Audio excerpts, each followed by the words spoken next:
Hello dear students, welcome to professor S P Goyal IAS classroom. प्यारे विद्यार्थियों,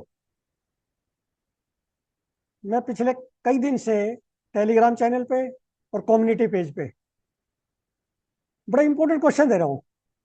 और मैंने ये देखा कि मान लिया 100 बच्चे हैं, 100 बच्चों में से 50% से कम जो है वो सही आंसर दे पा रहे हैं। मैंने 2024 की इंडिया ईयर बुक ली। इतने important question, central bureau of narcotics, narcotics का ऐसा लगता है होम मिनिस्ट्री में होगा। ये मैंने जाने का क्वेश्चन दिया, एग्जामिनर जैसे देता है, मिनिस्टर ऑफ फाइनेंस में है। Then which department of finance ministry is responsible for implementation of recommendation of finance commission. भाई ये तो आपको पता होना चाहिए, फाइनेंस कमीशन की रिकमेंडेशन आएंगी। अब 16वां फाइनेंस कमीशन बैठा है, अरविंद पानीग्राही उसके चेयरमैन है, आपको पता है सभी को, जो नीति आयोग के पहले चेयरमैन थे। तो ये क्वेश्चन जो है मैं देख रहा हूँ 50% से कम हमारा रिजल्ट आ रहा है हमारे पास। इसका मतलब 50% बच्चे तो ऐसे हैं जिसके पास मटेरियल ही नहीं है नोट्स में।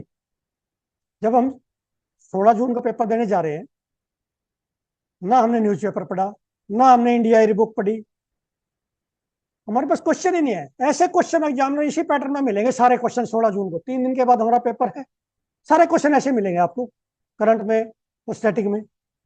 इसका मतलब यही एक स्ट्रेटजी है इंडिया में जो आपका पेपर पास करवा सकती है। अब हम चलते हैं कल के जो है हिंदू पे, उसका एनालिसिस करते हैं। मैं वही क्वेश्चन निकाल के ले आऊँ जो एग्जाम में आएगा आपके 3 दिन के बाद। न्यू कैलिडोनिया, इस पे देखिए टेस्ट एंड कंटेस्ट पे इतना बढ़िया आर्टिकल आया हुआ है, और ये मैं एमसीक्यू में 2023 में भी दिए हैं न्यू कैलिडोनिया पे। अब ये देखिए ये क्वेश्चन क्यों आएगा, क्योंकि इस तरह के पिछली बार 5 क्वेश्चन आ रहे हैं, तो ये क्यों नहीं आएगा। बहुत इंपॉर्टेंट क्वेश्चन है, टेस्ट एंड कंटेस्ट में, हमारे एडिटोरियल में आ चुका है, इतना इंपॉर्टेंट क्वेश्चन है। और 50% बच्चे इस क्वेश्चन को नहीं कर पाएंगे, वो उससे ज्यादा हो। मुझे तो बहुत आसान लग रहा है ये क्वेश्चन, लेकिन ये तो मैं इसलिए लेके आया हूँ कि ये क्वेश्चन एग्जाम में आएगा। न्यू कैलेडोनिया क्या है, ये फ्रेंच की जो है टेरिटरी है साउथ पैसिफिक ओशन में। ये ध्यान रखना है, ये 50 कंट्री में आता है क्या, forum of Indo Pacific countries में आता है क्या, नहीं आता। ये फ्रेंच की टेरिटरी है। न्यू कैलिडोनिया में कनक जो है इंडिजिनस कम्युनिटी है, वो अलग होना चाहती है। 3 बार रेफरेंडम हो चुके हैं, तीनों बार फेल हो गया, भी नहीं अलग नहीं होना, इंडिपेंडेंट कंट्री बनना चाहता है।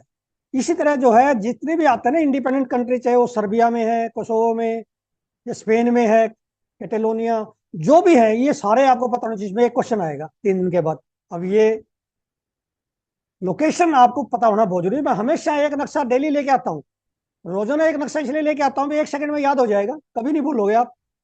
New Caledonia, it is A French territory located in south Pacific ocean. अब ये मैंने आपको बताया, देखिए। अब ये क्या है कि वाइल्ड हॉर्स स्पीसीज है। साइंस पेज पर कितना इंपॉर्टेंट आर्टिकल है, आपको किसी के नोट्स में नहीं है, 100% बच्चे नहीं कर सकते इसको, आई टेल यू। ये है पर्जेवाल्स्की। पर्जेवाल्स्की, ये इंडिजिनस एक हॉर्स की, वाइल्ड हॉर्स की ब्रीड है।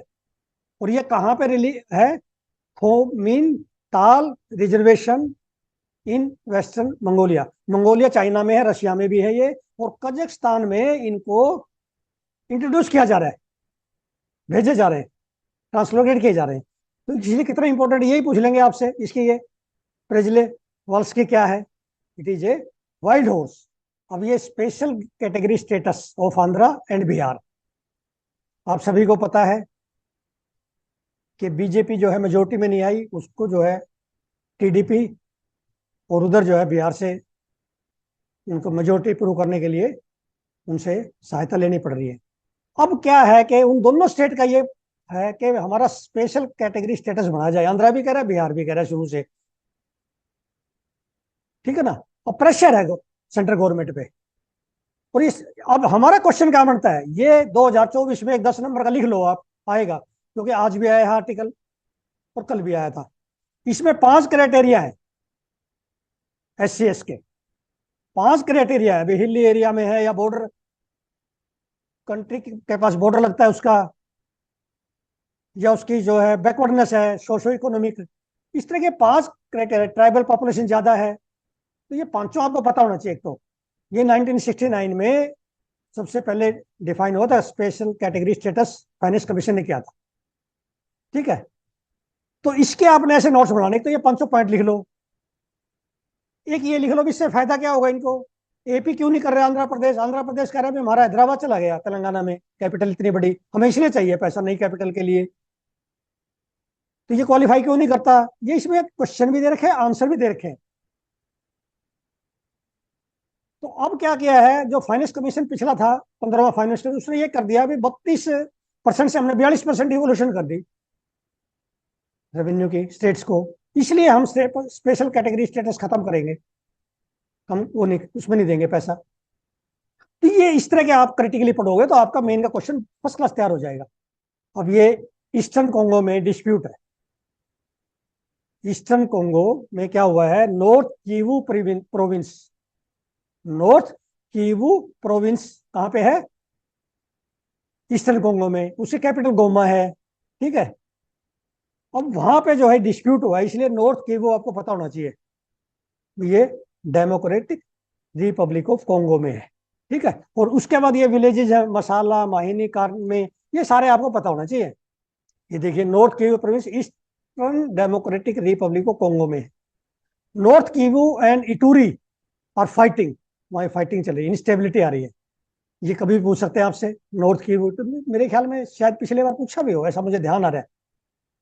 Many displaced in DRC due to clashes between Rwanda supported M23 group, ये भी एक आर्टिकल आया टेस्ट एंड कंटेस्ट में, मैंने पिछले साल बड़ा डिटेल में डिस्कस किया M23 ग्रुप पे। एंड कोंगो आर्मी और इसके बीच में झगड़ा चल रहा है गोमा के पास, नॉर्थ कीव प्रोविंस में, और काफी लोग जो है वहां से माइग्रेट कर गए।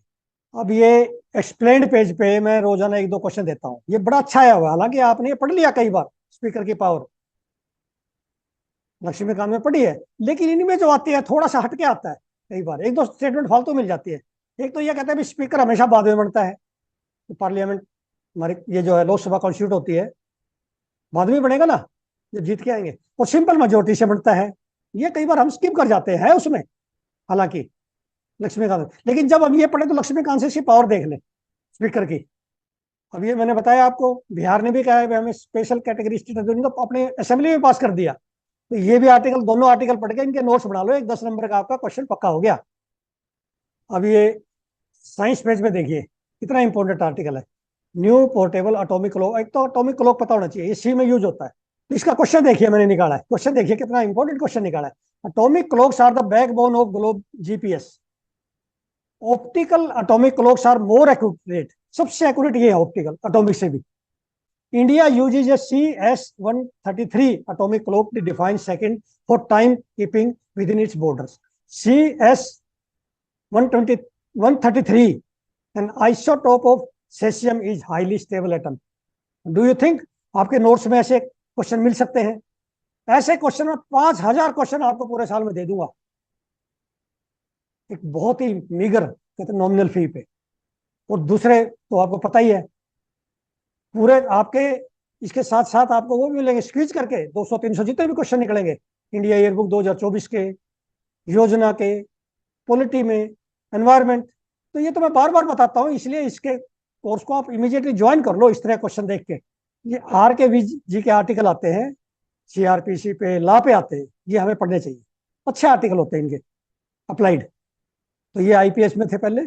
अब इस आर्टिकल में मेरे लिए सबसे इंपॉर्टेंट है Pankaj Bansal versus union of India and others, ये कई बार आ चुका है न्यूज़पेपर में, 2023 का केस है। Supreme Court held that grounds of arrest must be informed in writing to the accused as a matter of course and without exception.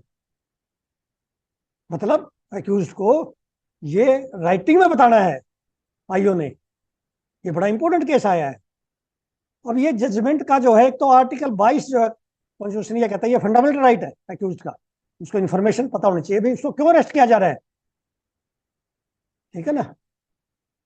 तो ये इस तरह के आर्टिकल पढ़ोगे तो आपकी जो है अप्लाइड जो लॉज है ना, उनकी नॉलेज हो जाएगी, जो आपको आगे काम आएंगे डीएम बनने के बाद। अब ये भी एक क्वेश्चन आएगा आपके 10 नंबर का 2024 में या 25 में, दोनों में एक साल जरूर आएगा। क्यों आएगा? क्योंकि यूएन ने जो डिक्लेयर किया है 2025 का the year of quantum science. अब 2023 का इंटरनेशनल ईयर ऑफ मिलेट्स किया था, तो एक क्वेश्चन आ गया 10 नंबर का। इसी तरह ये जो है क्वांटम साइंस आपके और मेरे लिए बड़ी मुश्किल है, जो फिजिक्स के हैं या आईटी के हैं ना, उनको पता होता है ये ज्यादा, हम बायोलॉजी के हैं या नॉन उसके हैं। लेकिन इस पे जो है एक पेज का, यदि आप कमेंट बॉक्स में लिखेंगे, कमेंट बॉक्स में आप कहेंगे कि एक पेज का सर इसका 10 नंबर का हमें मॉडल आंसर बना के दे, तो मैं जरूर बना के दूंगा, एक्सपर्ट से बनवाऊंगा, बहुत बड़े एक्सपर्ट से, रेलिवेंट टॉपिक पे। तो ये आपने उसमें बताना है मुझे, कमेंट बॉक्स में, कि क्या इसका चाहिए आपको, क्योंकि ये क्वेश्चन आना है, आपको भी पता है। अब ये मैंने क्वेश्चन बनाया, सुबह स्ट्रक्चर किया आपके लिए। The United Nations declare the year 2025 international year of quantum science and technology. What is quantum science and technology, हमें पता ही नहीं। What are its applications in different fields. What is national quantum mission launched by government of India in 2023। ये 15 number का question आ सकता है इस बार आपका, या 2025 में। अब ये अगेन साइंस पेज पे, एक्सप्लेन पेज पे फिर क्वेश्चन मिल गया हमें, इसमें 2-3 क्वेश्चन निकलेंगे, आप निकालेंगे जो। एक तो ये डिजीज पता होना चाहिए हमें, अल्जीमर डिजीज, ये हमारा ब्रेन की डिजीज है। अब ये अल्जीमर डिजीज में इंपॉर्टेंट क्या है, तो डोना नैब, डोना नैब एक थेरेपी है, इसको नई डेवलप की है, एली लिली को कंपनी है यूएसए की, इसकी इलाज के लिए, ठीक है। लेकिन अब तक कैसे इलाज होता था, कौन सी दवाइयां हैं, ये सारा इसमें दिया गया है। अब जैसे एक डिजीज इसमें ये और बताई गई है, लेकिन मैं ये भी डेवलप हुई है, जो इसकी डिजीज है, खास करके इंपॉर्टेंट डिजीज है, उनकी ड्रग पता होना चाहिए, जैसे टीबी की है, लेप्रोसी की है, अल्जीमिर की है, ये इंपॉर्टेंट जो थेरेपी है इनके डिजीज के ड्रग हैं, वो हमें इसमें जैसे ये डिमेंशिया होता है, ये हमारे जो ना 5.3 मिलियन 53 लाख लोग हैं जो कि डिमेंशिया से जो है ग्रस्त है। डिमेंशिया आ जाए तो इमीडिएटली समझ लें यार में डिजीज है अल्जीमिर, ठीक है ना। तो ऐसे जो ना आपने इसके से छोटे नोट्स बना लो। अब ये एक्सप्लेन्ड पेज पे अगेन यूरोपियन पार्लियामेंट के इलेक्शन होने जा रहे हैं। क्या है यूरोपियन पार्लियामेंट, इसमें दिया गया है, कैसे इसके इलेक्शन होते हैं, क्या इसके पास पावर है, ये सारा मैंने जो है आपके आज 15-20 क्वेश्चन आपके पीडीएफ आपको मिल जाएगी। सारे क्वेश्चन जो है एक्सट्रीमली इंपॉर्टेंट है आपके प्रीलिम और मेन के लिए, जो मैं रोजाना बनाता हूँ, हर क्वेश्चन पे समय लगाता हूँ, तो सारे अप्लाइड है नेशनल इंटरनेशनल इवेंट्स के। तो इसमें यही बताया गया है कि यूरोपियन जो है पार्लियामेंट, उसका इलेक्शन कैसे होता है, कितने कंट्री हैं उसमें, क्या उसकी पावर्स हैं। अब इसमें जो है क्वेश्चन भी दिया है, आंसर भी दिया है, लेकिन आपने 2-3 लाइन लिखनी है बस। What is European Parliament, 2-3 line लिख दो बस। It is a decision making body of the member states और European Parliament, Council of European Union and European Commission, ये इंपॉर्टेंट इंस्टीट्यूशन है, ठीक है ना। They are directly elected by the citizen of 27 member state. European Parliament में कितने country हैं, 27, और डायरेक्टली इलेक्ट हो रहे हैं वो। तो ये सारे आप निकाल लो इसमें से। एक इसमें डिग्रेसिव प्रोपोर्शनलिटी लिखी है, ये प्रिंसिपल है, ये भी आपने चेक करना है। डिग्रेसिव प्रोपोर्शनलिटी से जो है ये अलोकेट की गई है सीट। तो इस तरह से क्वेश्चन भी आंसर भी इनके एक लाइन लिख लो आप आंसर। अब ये बार बार आता है सेंजन वीजा, सेंजन वीजा, इस पे फीस बढ़ाई इसलिए मुझे मिल गया ये।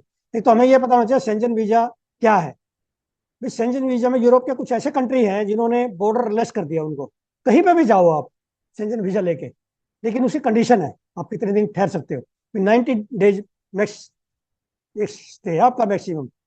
180 डे का मान लिया वीजा है तो आप 90 डे रह सकते हैं मैक्सिमम, ठीक है। तो इसमें कौन से कंट्री है, इसके मैंने सारे क्वेश्चन निकाल दिए, वो मैप में जाके देखो सेंजन कंट्री, ठीक है ना। तो ये जो है इंपोर्टेंट, इनके सोशो इकोनॉमिक ट्रेड सारे जो है इनको बेनिफिट मिल रहा है इन कंट्रीज को। तो प्रिय विद्यार्थियों,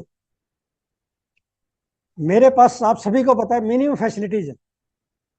जिस बच्चे ने मेरी एक बार वीडियो देखी है उसने रजिस्टर कर लिया। क्यों किया, करंट अफेयर रोजाना एमसीक्यू कोई निकाल के नहीं देगा आपको इतने अच्छे, जो कि यूपीएससी के पेपर सेटर जैसे माइंड में आते हैं, उसी पैटर्न पे एग्जैक्टली छुपे हुए क्वेश्चन है जो आपके नोट्स में है ही नहीं।